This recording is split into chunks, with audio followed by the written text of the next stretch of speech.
Can you relate to this? You have a great idea for a video, you create a script, record it, compile your clips, and then when you sit down to edit, it takes forever, like several hours worth of work. Luckily, I've compiled a handful of tips that will help you 10x your editing workflow, so be sure to watch until the end to learn how you can edit like a god. Let's jump right into it. Tip number 1, sorting clips by color.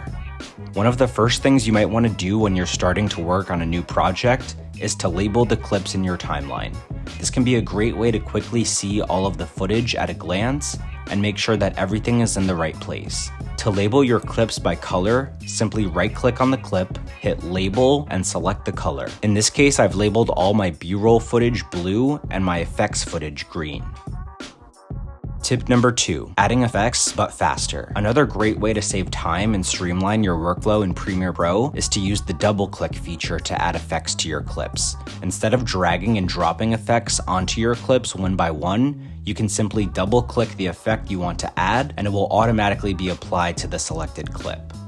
Tip number 3, normalizing audio volume. When it comes to audio, one of the biggest challenges, aside from the program randomly crashing on you of course, can be getting all of your clips to match in volume. You can see here I'm editing each audio clip one by one, which is super time consuming. But with Premiere Pro, you can quickly normalize all of your audio clips to the same volume. To do this, simply select all of the audio clips on your timeline, right-click them, and choose Audio Gain. Then click Normalize Max Peak 2, and that's it. Just hit OK. No more tediously editing the audio clips one by one. Tip number 4, recording audio faster. If you're doing a voiceover, have your script in front of you while using a clicker like this one. When you mess up a line, just click the clicker for how many times you've messed up in that section. To elaborate on this a little more, let's say you mess up a section once. Click the clicker one time and repeat the line again. If you mess up a second time, click the clicker twice and repeat the line again. Hitting the clicker will result in a visual indicator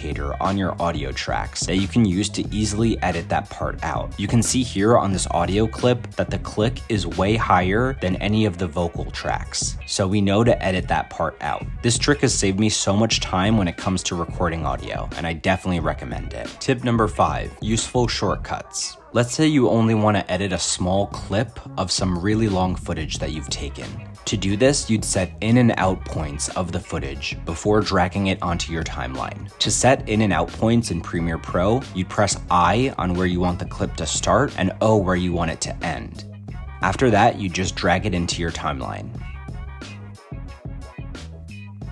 By default, different tools in Premiere Pro will change your cursor to indicate the action that you're taking. For example, when you're making a cut, your cursor will transform into the razor tool as a visual reminder of what you're doing. To go back to the cursor, instead of hitting the icon in your toolbar, just press V on your keyboard. For the razor tool, you'd press C, and for the ripple edit tool, you'd press B. Ripple editing allows you to adjust the end and starting point of two clips at the same time.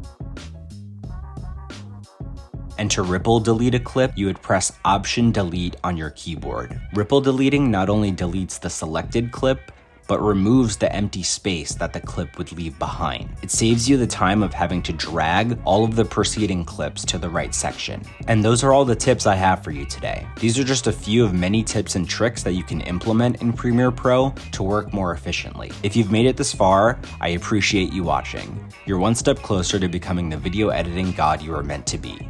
Thanks for watching.